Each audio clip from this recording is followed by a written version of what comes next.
Fortnite's Myth Immortal season is finally here and a lot has changed. There are new medallions, weapons, locations, and plenty of secrets, so let's head on over to Mount Olympus where you'll find Zeus. Not only has he taken over a new POI, this place is an entire biome. Trust me when I say this place is absolutely gigantic. It is truly worthy for the king of the gods. Mount Olympus is full of chests, and surrounded by clouds, you'll instantly notice the huge statue overlooking the city. I think this might be one of the coolest POIs we've ever had in Fortnite, but if you head to the middle, you could find a much smaller statue. Not as intimidating until you activate it, summoning Zeus himself. You might struggle with the boss fight, but it's nothing impossible. However, there are multiple rounds which we have never seen before. Once his first health bar depletes, guards will spawn as backup, and you have to keep taking out waves before the final stage begins. For all this effort, you'll be rewarded with 2 mythics and a medallion. It's worth it if you ask me. The medallion is called Aspect of Speed, and it does exactly what the name suggests. With this in your hand, you'll get extra speed and 2 super jumps. But I'm more focused on the Thunderbolt of Zeus, one of the many mythics in Season 2. You charge this thing up, and in just 3 strikes, you can annihilate someone.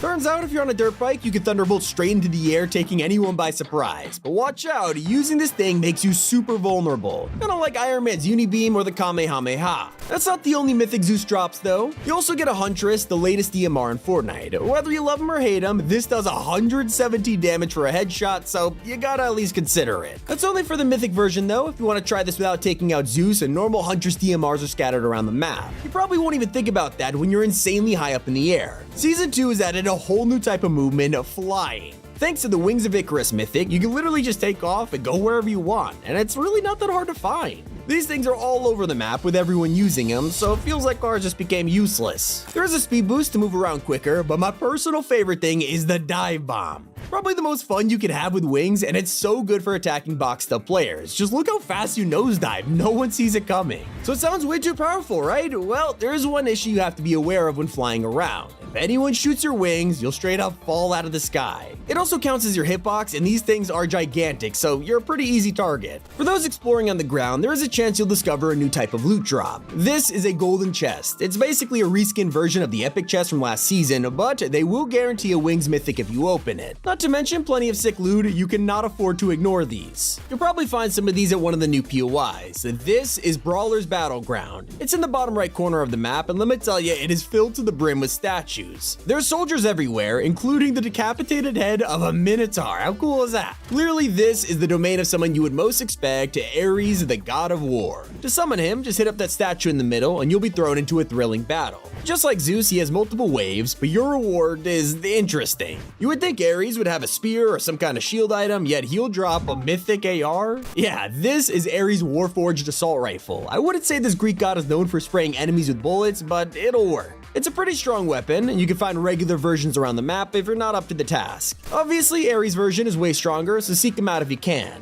The regular Warforged can be modded with weapon attachments though, and there's even some new mods, which I'll get to in a second. Before that, Ares drops a medallion called the Aspect of Combat. If you haven't noticed yet, this entire feature has changed. Before, medallions all did the same thing, giving you health regen depending on how many you own. Now it still reveals your location on the map, but each medallion has a different ability. Zeus gave you a speed boost, while Ares will increase your long range damage. It is very useful. And if you're wondering how to play as Ares, he's not in the battle pass or the item shop. In fact, you are looking at the crew pack for April. Some players are happy about this, while others are disappointed he's taken up a slot. Let me know how you feel about it in the comments. Now I've talked about Mount Olympus and how it brought a huge biome to the island, but what if I told you the new season has given us 2 biomes? Yeah, they've terraformed half the map for this, and on the left of the island you'll find the Underworld. This is easily one of the biggest POIs on the map. It's an entire castle owned by Hades. Anyone who likes Greek mythology or watches Percy Jackson will know all about this place. There's this massive pool of green water, and when you walk into it, you'll get a dash effect. Pretty cool, but fans will also notice there are floating skulls around the place. Obviously, when you're in the Underworld, you're gonna find the souls of people trapped here, except in the Fortnite universe, we ain't saving them from death, we're using them to dash around. By collecting these, you'll earn charges that let you dash multiple times in a row. It's kind of messed up when you think about it. So by now, you probably already guessed who's guarding this place. Yep, the god of the underworld, Hades. In the throne room, you'll find a statue and throw it on the ground. This angers him as he spawns in minions while powering up on the throne.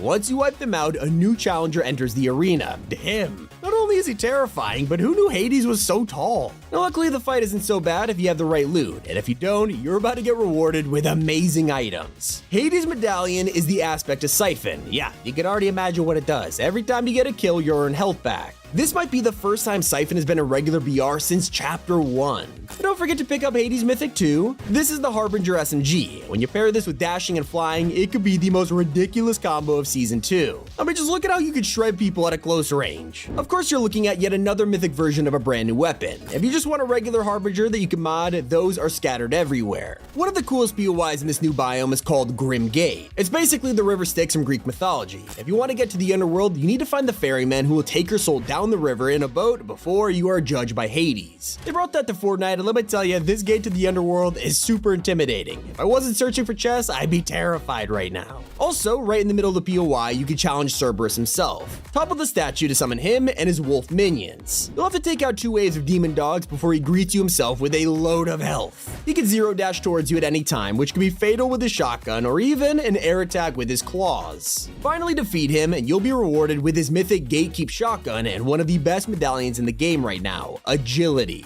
It lets you gain zero dash charges infinitely, making it some of the best mobility you could find. Combine this with the mythic shotgun and you'll basically become unstoppable. Even the normal variant of this thing is insanely OP, dealing high damage in just a few rapid shots, with a full reload so you don't have to put each shell in. And if you got the mythic version, there's no chance even Hades will survive, taking him out with just 3 rounds. Another POI you can find this season rebuilt to its former glory is Ruin Reels. It's now called Restored Reels, and the cinema is officially open for business. Before, this place was just a wreck with some people camping out to play movies on the big screen, but now it is a full-time establishment. There's ticket booths, popcorn, even a restaurant and toilets built into the ancient structures. Wherever you're dropping this season, if you manage to make it to the end, you'll score yourself the brand new Victory Umbrella. As usual, you'll get it for the first match you win of the season, and this time it is the Olympian. It's the perfect glider for the gods, but if you want an even cooler version, you'll have to wait until later in the season to unlock the Ranked Edition. Now, you won't be able to get there without the help of weapon mods. Of course, they're staying in the game from last season, but that doesn't mean Epic hasn't found a way to update them. Instead of hunting down vaults for a mod bench, now you gotta locate a mod bunker. They're scattered all over the map and chained up until mid-game when they unlock letting you inside. They're just like the Underground's hideouts, offering weapon cases and a bench to equip any attachment you want, including 2 brand new ones. There's now a thermal scope, which is a zoom and a toggle lens. Just like the thermal DMR, you can turn the heat vision on or off, which is great if you don't want to use it all the time, and in dark places like the underworld, it's honestly pretty useful. There's also the speed grip, which increases your movement speed while aiming down sights, and it's pretty good for pushing enemies while holding down fire. If you want some better loot to equip your mods on, just look for one of the brand new job boards. They're back once again, and this time it's Shadow offering you challenges. You can opt in to be hunted by others marked on the map, or even search for treasure in turn for some awesome rewards, even a supply drop. Another thing we're happy to see back are chug splashes. We have waited since Fortnite OG for this return. While it doesn't make you faster like slaps, it feels good to heal on the fly. You can find them all around the map, so make sure to get good use of them. You'll need it with the amount of mythics in the loot pool right now.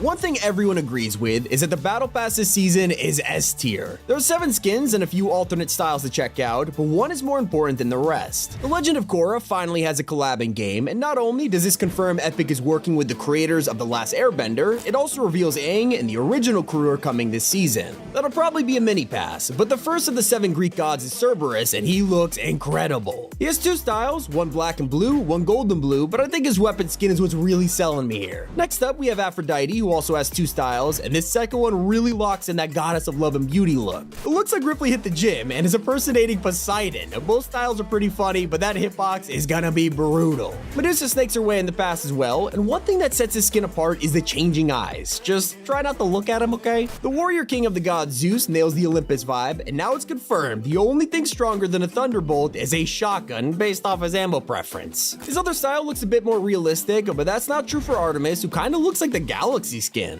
I'm a way bigger fan of her second edit style, which will probably be my main this season. Hades is the last skin in the battle pass, and as tier 100 he has the dark transformation, which looks awesome. A little bit worried about his crown making me an easy headshot, but hey, you can't be a king of the underworld without a crown. With the new season also comes new LEGO skins, and there are over 200 of them. The first of all of them is Peely. Okay, actually, I'm not going through hundreds of these. Pause the video if you want to see them all. But I will say the Poseidon LEGO style has been getting absolutely cooked, and I can see why. Every time I see him, I start laughing, but hey, at least we got our meme of the season. So I know all this is a lot to take in, but play it while you can because Season 2 officially ends on May 24th. Following tradition, we probably won't expect a live event as that's reserved for the end of the chapter, but with the hand teaser, anything is possible. Click on screen now to watch 1 hour of Fortnite Easter eggs. It's been Tommy, keep it here on Top 5 Gaming.